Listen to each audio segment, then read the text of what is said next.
ওনার পদত্যাগ চাইনি, তারপরেও যদি উনি ব্যক্তিগত ভাবে মনে করেন যে ওনার অসুবিধা, উনি থাকতে চান না, তখন জাতি সেটার বিকল্প চিন্তা করবে। জাতি আলাউদ্দিন সাহেব, আপনার ওটা মুখ না, তোর যোগ্যতা হয়েছে বদি হওয়া কক্সবাজারের হারামজাদা সালাউদ্দিন, তুই বদি হ।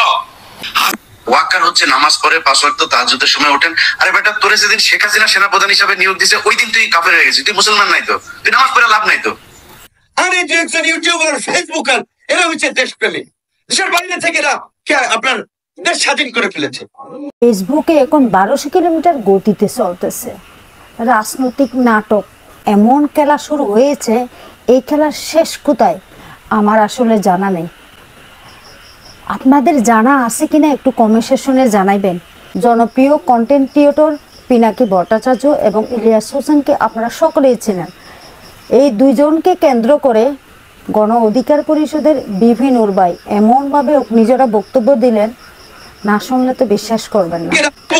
এরা হচ্ছে দেশপ্রেমী। দেশের বাইরে থেকে এরা আপনার দেশ স্বাধীন করে ফেলেছে। এই ল অ্যান্ড অর্ডার, এটা তো এখনো মব জাস্টিস দিয়ে চলছে অনেক ক্ষেত্রেই। সেনাপ্রধান কেন বলছেন যে এই সমস্ত মব জাস্টিস চলতে দেওয়া যাবে না, এবং আমরা নির্বাচনের কথা বলছি, উনিও নির্বাচনের কথা বলছে।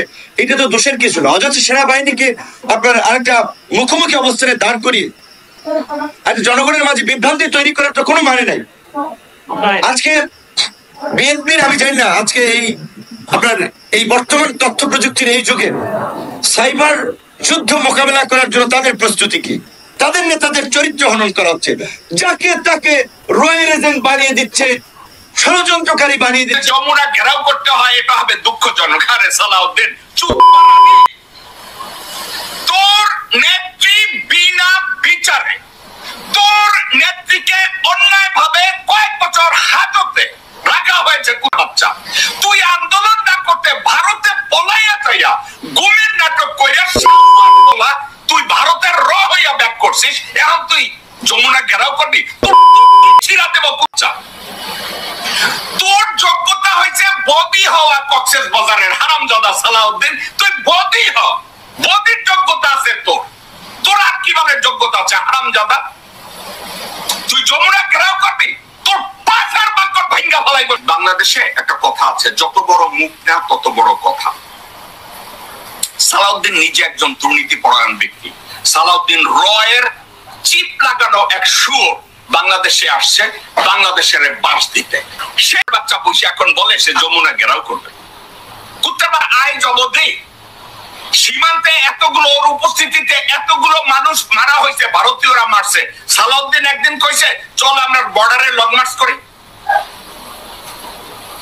সালাউদ্দিন বলে নাই।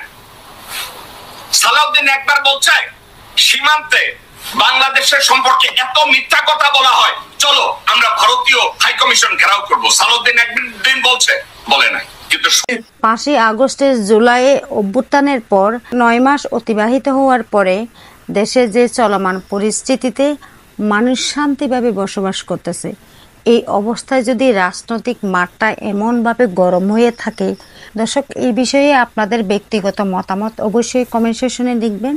সুস্থ থাকেন, ভালো থাকেন। আসসালামু আলাইকুম।